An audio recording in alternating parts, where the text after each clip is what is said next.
नमस्कार मित्रों, desire point channel के इस नए वीडियो लेक्चर में मैं हूं अमित दुबे और आज के इस वीडियो लेक्चर में हम पास्ट इंडेफिनिट टेंस के नेगेटिव सेंटेंस और इंट्रोगेटिव सेंटेंस का अध्ययन करेंगे। पिछले वीडियो लेक्चर में हमने पास्ट इंडेफिनिट टेंस के अफर्मेटिव सेंटेंस का अध्ययन किया था। यहाँ पे सबसे महत्वपूर्ण बात यह है कि अगर आपने अभी तक अफर्मेटिव सेंटेंस का अध्ययन नहीं किया है तो आप पहले अफर्मेटिव सेंटेंस का अध्ययन करिए। इसका वीडियो लेक्चर आपको हमारे चैनल की टेंस की प्लेलिस्ट में मिल जाएगा, यानी आप प्लेलिस्ट में जाइए, वहाँ पे आपको एक टेंस की प्लेलिस्ट मिलेगी। वहाँ पे आप पहले पास्ट इंडेफिनिट टेंस के अफर्मेटिव सेंटेंस का अध्ययन करके आइए, क्योंकि अफर्मेटिव सेंटेंस में छात्रों को बहुत ज़्यादा कन्फ्यूजन होती है, इसलिए हमने वहाँ पर बहुत विधिवत ढंग से अफर्मेटिव सेंटेंस में पास्ट इंडेफिनिट टेंस को समझाया था। अब अगर बात करें नेगेटिव सेंटेंस की, तो सबसे पहले बात आती है पहचान की। तो पहचान मैंने आपको हमेशा कहा है कि पहचान पॉजिटिव सेंटेंस यानी अफर्मेटिव सेंटेंस अकेले की पहचान याद किया करिए और उसके बाद अपने मन में बना लिया करिए। नेगेटिव मतलब होता है नकारात्मक, अर्थात इसकी पहचान तो ऐसी ही रहेगी कि इस काल के अंत में, यानी इस काल के हिंदी वाक्यों के अंत में ता था, ती थी, ते थे आदि, आ, ई, ए आदि शब्द आते हैं। और अगर निगेटिव की बात आएगी तो जाहिर सी बात है कि उसमें नकारात्मक शब्द भी रहेंगे। जैसे इसमें होता है वाक्य कि मैंने रोटी खाई, तो उसमें होगा मैंने रोटी नहीं खाई। ठीक है। अगर इंट्रोगेटिव हुआ तो उसमें होगा क्या मैंने रोटी खाई। इंट्रोगेटिव मतलब प्रश्न पूछेगा, नेगेटिव मतलब नकारात्मक का बोध होगा। तो इस तरह से पहचान को स्वयं से बनाया करिए। अब वाक्य पर चलते हैं, तो ध्यान से समझिएगा पास्ट इंडेफिनिट टेंस का नेगेटिव सेंटेंस। देखिए यहाँ पे आपको नोट लिखना है कि एक वचन तथा बहुवचन सभी कर्ता के साथ सहायक क्रिया डिड का यूज होता है। ठीक है। रूल ध्यान से समझिए, रूल कुछ भी नहीं है। वहाँ पे था सब्जेक्ट, यानी अफर्मेटिव में था कि सब्जेक्ट प्लस वर्ब की सेकेंड फॉर्म होती थी। अब यहाँ पे सब्जेक्ट के बाद डिड प्लस नॉट आ गया है, उसके बाद वर्ब की first form plus object plus remain. Remain का मतलब होता है शेष, जो कुछ बचे जाए उसको लिख दीजिए प्लस फुल स्टॉप। एग्जाम्पल के लिए एक वाक्य लेते हैं, जैसे मैं बाहर नहीं गया। तो आसान सी बात है कि गया, लास्ट में बड़ा आ की मात्रा आई है, तो ये पास्ट इंडेफिनिट टेंस है। वाक्य में नहीं भी आया है, इसका मतलब ये पास्ट इंडेफिनिट टेंस का नेगेटिव सेंटेंस है। तो स्वयं से पहचान आप इसी तरह से बना सकते हैं कि लास्ट में देखिए, उसको पहले पहचानिए कि कौन सा वाक्य है, फिर देखिए उसमें प्रश्न पूछ रहा है या फिर नकारात्मक शब्द है या फिर सकारात्मक शब्द है, यानी पॉजिटिव है, नेगेटिव है या फिर इंट्रोगेटिव है। तो वाक्य करते करते आप ये बात सीख जाते हैं। तो ये भाई पास्ट इंडेफिनिट टेंस का नेगेटिव सेंटेंस है। अब होता कैसे, इसका रूल क्या होता है। सबसे पहले सब्जेक्ट, तो कौन बाहर नहीं गया था, मैं, तो ये हो जाएगा सब्जेक्ट आई। उसके बाद रूल पकड़ के चलिए, कभी भी रूल आपको नहीं छोड़ना है। तो सब्जेक्ट के बाद प्लस करके डिड, तो आंखें बंद करके आप डिड लगा दीजिए, फिर प्लस करके नॉट लगा दीजिए, फिर प्लस वर्ब की फर्स्ट फॉर्म, तो गया यानी जाना, जाना का होता है गो। फिर उसके बाद ऑब्जेक्ट, कहाँ नहीं गया था, बाहर, बाहर का क्या होता है, आउट। और उसके बाद फुल स्टॉप, क्योंकि रिमेन में, शेष में कुछ भी नहीं है। दूसरा वाक्य देखते हैं, मैंने उसे पत्र नहीं लिखा था। मैंने उसे पत्र नहीं लिखा था, तो ये था यानी लास्ट में था आया, तो ये तो पास्ट इंडेफिनिट टेंस है। अब वाक्य में कहीं पर नहीं भी आया है, इसका मतलब ये नेगेटिव सेंटेंस है, पास्ट इंडेफिनिट टेंस का नेगेटिव सेंटेंस। रूल हम जानते हैं, सब्जेक्ट सबसे पहले, तो सब्जेक्ट किसने नहीं लिखा था, मैंने, तो मैंने का हो जाएगा आई। ये मैंने प्रेजेंट इंडेफिनिट टेंस के अफर्मेटिव सेंटेंस में बताया था आपको कि कैसे सब्जेक्ट पहचानते हैं, कैसे ऑब्जेक्ट पहचानते हैं, कैसे वर्ब पहचानते हैं। आप वहाँ पर जाकर देख सकते हैं अगर आपने नहीं देखा है तो ये हो गया आई। उसके बाद डिड और नॉट, तो आंखें बंद करके लगा देना है, क्योंकि डिड नॉट लगना ही लगना है। वर्ब की फर्स्ट फॉर्म, तो लिखा था यानी लिखना, तो ये लिखना का हो गया राइट। क्या नहीं लिखा था, ऑब्जेक्ट लिखना है ना, तो यहाँ पे दो ऑब्जेक्ट हैं, एक उसे है और एक पत्र है। तो क्या नहीं लिखा था या फिर किसको भी पूछ सकते हैं, लेकिन यहाँ पे राइट वर्ब है, इसलिए लिखना तो पत्र ही लिखेगा, तो इसलिए लिखना वाला शब्द हम यूज करेंगे यानी पत्र। तो I did not write a letter. अब सॉरी ये यल स्मॉल में होगा लेटर। अब उसी में क्या रहा है उसे, तो यहाँ पे हो जाएगा टू हिम और फुल स्टॉप। यानी मैंने उसे पत्र नहीं लिखा था। फिर से समझिए, ध्यान से समझिएगा कि सबसे पहले सब्जेक्ट को लिखना है, तो सब्जेक्ट हो गया मैंने यानी आई, फिर डिड नॉट वैसे ही लग जाएगा तो हमने डिड नॉट लगा दिया, फिर वर्ब की फर्स्ट फॉर्म, तो लिखना होता है, यहाँ पे वर्ब लिखा है तो क्या लिखूंगा भाई, पत्र लिखूंगा। उसे तो मैं लिखूंगा नहीं, किसी के चेहरे पर जाकर तो लिख नहीं सकता, तो पत्र लिखूंगा, तो लिखने की बात हो रही है। तो जैसे यहाँ पे लिख देंगे हम कि राइट आ लेटर, बचेगा उसे तो टू हिम, ठीक है, और उसके बाद फुल स्टॉप आराम से हमने लगा दिया। आगे चलते हैं, एक एग्जांपल और करते हैं, ठीक है। तुमने उसे गाली नहीं दी, वाक्य है।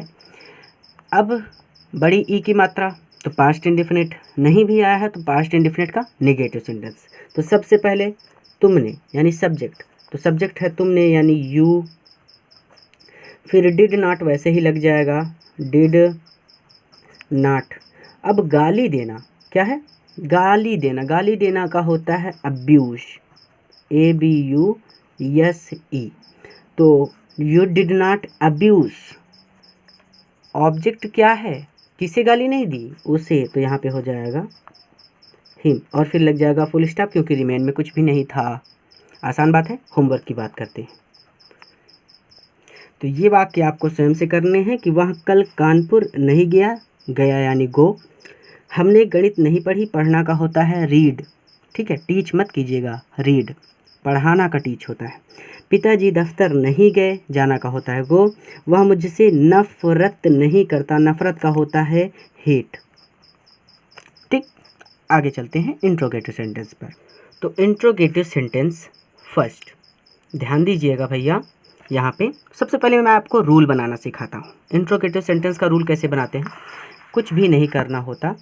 इंट्रोगेटिव का मतलब होता है जिसमें प्रश्न पूछा जाए, और इंट्रोगेटिव फर्स्ट का मतलब होता है कि ऐसे प्रश्न जिनका उत्तर आप केवल हाँ और नहीं में दे सकते हैं और सामने वाला व्यक्ति समझ जाता है कि आप क्या कहना चाहते हैं। तो सबसे पहले रूल बनाने की बात करते हैं। ये जो आपको डिड दिख रहा है ना, और ये जो सब्जेक्ट दिख रहा है, सब्जेक्ट के स्थान पे यानी इस डिड को उठा के सब्जेक्ट के स्थान पे लिख दीजिए, और ये जो सब्जेक्ट है इसको डिड के स्थान पे लिख दीजिए, बस, और कुछ नहीं करना। और यहाँ जो फुल स्टॉप है यहाँ पे क्वेश्चन मार्क लगा दीजिए, ठीक है।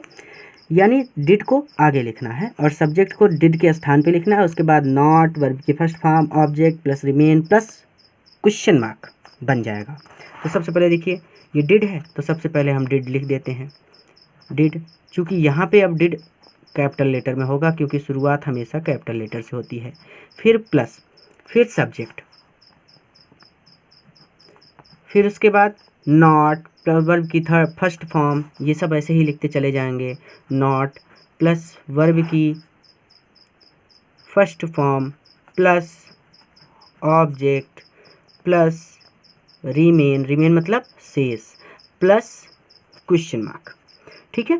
और नोट की अगर बात करें तो नोट वही रहेगा कि एक वचन तथा बहुवचन सभी प्रकार के कर्ता के साथ सहायक क्रिया डिड का ही यूज होता है, क्योंकि यहाँ पे केवल एक ही सहायक क्रिया होती है, ठीक है।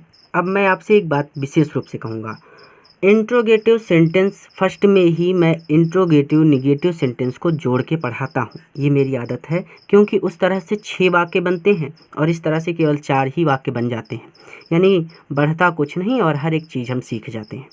देखिए ध्यान से समझिएगा, जैसे मैं पहला एग्जाम्पल लिखता हूँ कि क्या पिताजी दफ्तर गए, क्वेश्चन मार्क। अब इंट्रोगेटिव फर्स्ट क्या होता है, जिनका उत्तर आप केवल हाँ और नहीं में दे सकते हैं। जैसे आपकी माताजी ने आपसे पूछा कि क्या पिताजी दफ्तर गए, और आपने कहा कि हाँ, तो माताजी समझ जाएंगी कि हाँ पिताजी दफ्तर गए, ठीक है। तो ऐसे प्रश्न जिनका उत्तर केवल हाँ और नहीं में दिया जा सकता है वो इंट्रोगेटिव फर्स्ट में आते हैं। ये सबसे अच्छा तरीका और सरल तरीका है पहचानने का इंट्रोगेटिव फर्स्ट को, ठीक है। अगर आप कह देते नहीं तो माताजी समझ जाती कि पिताजी दफ्तर नहीं गए। ठीक है, तो अब अगर इसको करना हो तो क्या जी, पिताजी दफ्तर गए, तो गए हमने लास्ट में देखा, तो इसका मतलब ये ए आया है। और ऐसे वाक्य जब बनते हैं तो इसका मतलब ये पास्ट इंडेफिनिट टेंस है, और पास्ट इंडेफिनिट क्वेश्चन मार्क लगा है तो जाहिर सी बात है ये इंट्रोगेटिव सेंटेंस है।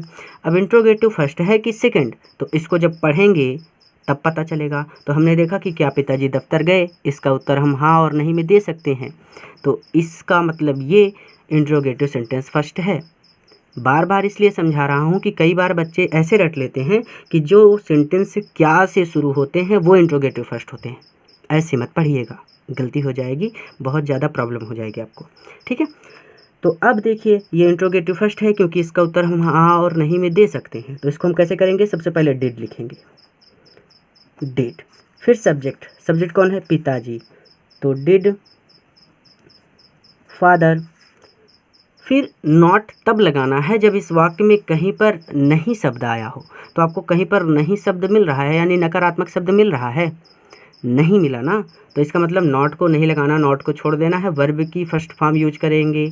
तो गए का होता है गो। अब ऑब्जेक्ट होगा तो हम आंखें बंद करके टू लगा देंगे।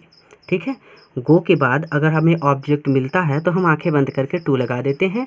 गो टू कहाँ, ऑब्जेक्ट क्या है, दफ्तर, तो OFFICE ऑफिस, और फिर लग जाएगा क्वेश्चन मार्क क्योंकि रिमेन में कुछ भी नहीं है।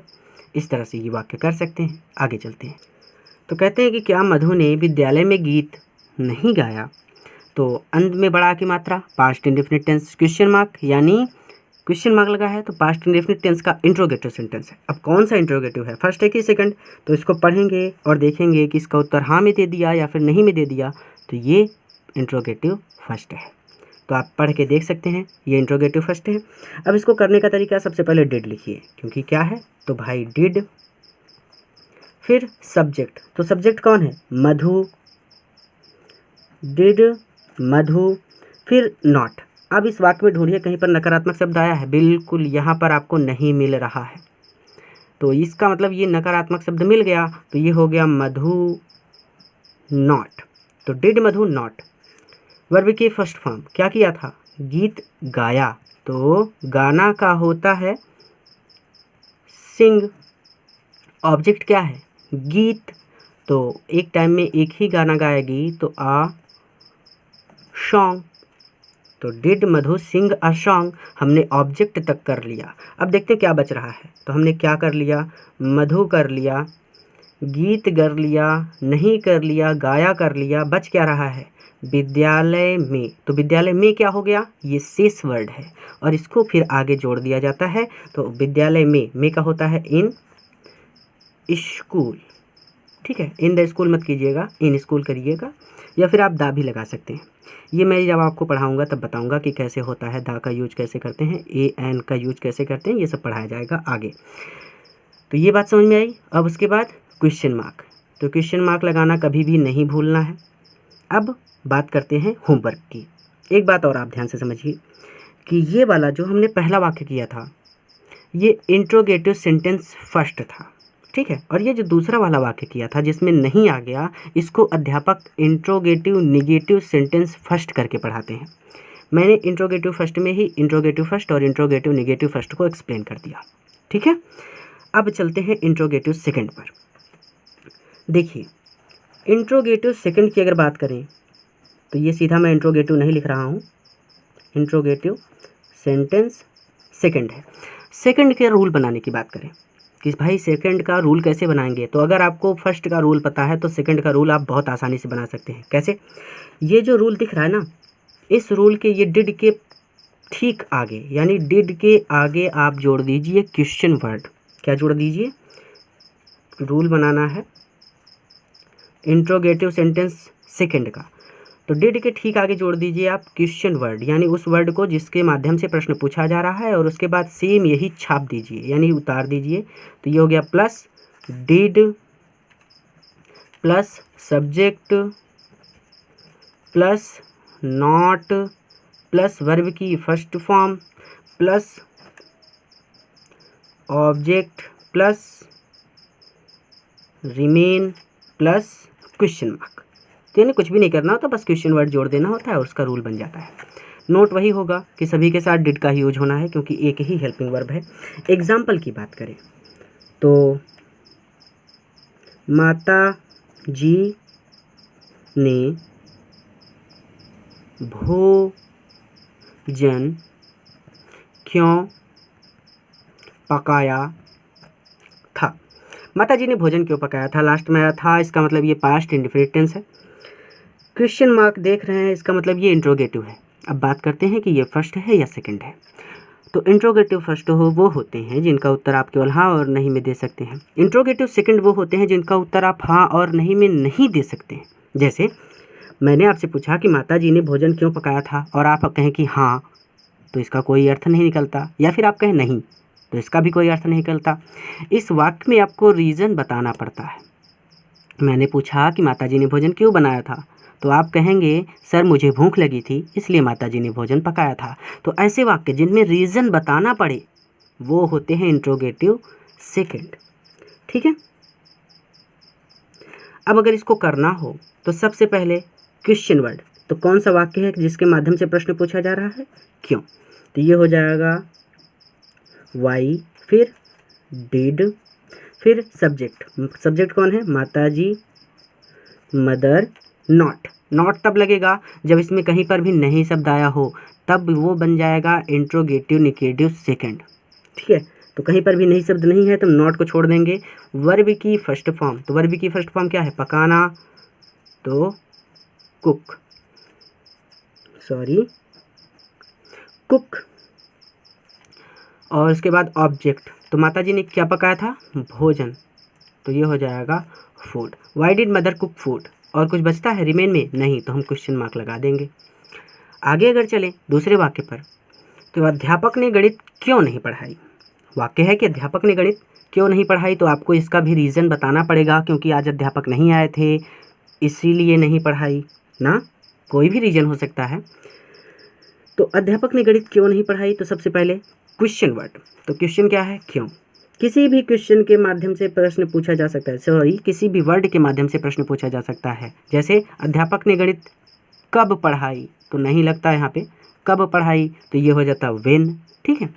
तो वाई, फिर डिड, फिर सब्जेक्ट, तो ये है टीचर, वाई डिड टीचर। फिर नॉट तब लगेगा जब वाक्य में कहीं पर नहीं शब्द आया है, तो यहाँ पे नहीं है तो इसका मतलब ये नॉट। वर्ब की फर्स्ट फॉर्म पढ़ाना का होता है टीच, तो why did teacher not teach, क्या नहीं पढ़ाई, ऑब्जेक्ट क्या है, गणित, मैथ। और उसके बाद रिमेन में कुछ नहीं है तो यहाँ पे लग जाएगा क्वेश्चन मार्क। एक वाक्य थोड़ा सा बड़ा वाक्य करते हैं, ये वाक्य थोड़ा सा बड़ा है, जानबूझ के कर रहे हैं ताकि रिमेन भी आ जाए। तो राम और श्याम सुधा के साथ जंगल कब गए थे, तो सबसे पहले क्वेश्चन वर्ड, तो कब, ये हो जाएगा व्हेन, फिर डिड, डिड। सब्जेक्ट क्या है, राम और श्याम, तो राम एंड श्याम। भैया यहाँ पे दोनों सब्जेक्ट हैं, ठीक है, राम और श्याम ये दोनों सब्जेक्ट हैं, राम और श्याम ये पूरा सब्जेक्ट है। तो why did Ram and Shyam. Not तब लगेगा जब वाक्य में कहीं पर नहीं शब्द हो, अगर नहीं आ गया तो वो होगा इंट्रोगेटिव नेगेटिव सेकंड, और नॉट नहीं लगता है तो वो होता है इंट्रोगेटिव सेकंड। ठीक है। तो when did Ram and Shyam, not कहीं पर है, नॉट कहीं यूज करना है, नहीं यूज करना है, तो वर्ब की फर्स्ट फॉर्म जाना का होता है गो। अब उसके बाद ऑब्जेक्ट क्या है, जंगल, तो ये हो जाएगा गो टू फॉरेस्ट भी लिख सकते हैं, जंगल भी लिख सकते हैं, तो हम जंगल ही लिख दे रहे हैं, गो टू जंगल। अब रिमेन की बात करते हैं। देखिए हमने राम और श्याम कर लिया, जंगल कर लिया, कब कर लिया, गए थे कर लिया। अब ये जो सुधा के साथ बच रहा है ना, ये है अदर वर्ड, रिमेन, शेष, और इसको जोड़ते हैं जब किसी के साथ जाने की बात हो तो हम लगाते हैं विथ और उसका नाम लिख देते हैं, तो सुधा और फिर लगा देंगे क्वेश्चन मार्क। तो इस तरह से वाक्यों को किया जा सकता है। होमवर्क की बात करते हैं, तो ये आपके लिए होमवर्क है, स्वयं से कीजिए कि क्या माता जी बस से मंदिर गई, जाना होता है यानी गई, गई मतलब जाना, गो, क्या तुमने राम को हिंदी नहीं पढ़ाई, पढ़ाना का होता है टीच। ये आप कमेंट करके बताएंगे, ये वाला वाक्य। सेकंड नंबर वाक्य आप कमेंट करके तुरंत वीडियो पॉज कीजिए, कमेंट कीजिए, ताकि मुझे पता चले कि आपने इसको अच्छे से समझा है। और सेकंड यानी थर्ड है कि सुधा ने विद्यालय में संगीत कब गाया, पिताजी ने अखबार क्यों नहीं पढ़ा, तुमने राम को गाली क्यों नहीं दी। तो आज के इस वीडियो में इतना ही। यह वीडियो अपने मित्रों के साथ भी शेयर कीजिएगा ताकि वह भी इसका लाभ ले सकें। धन्यवाद।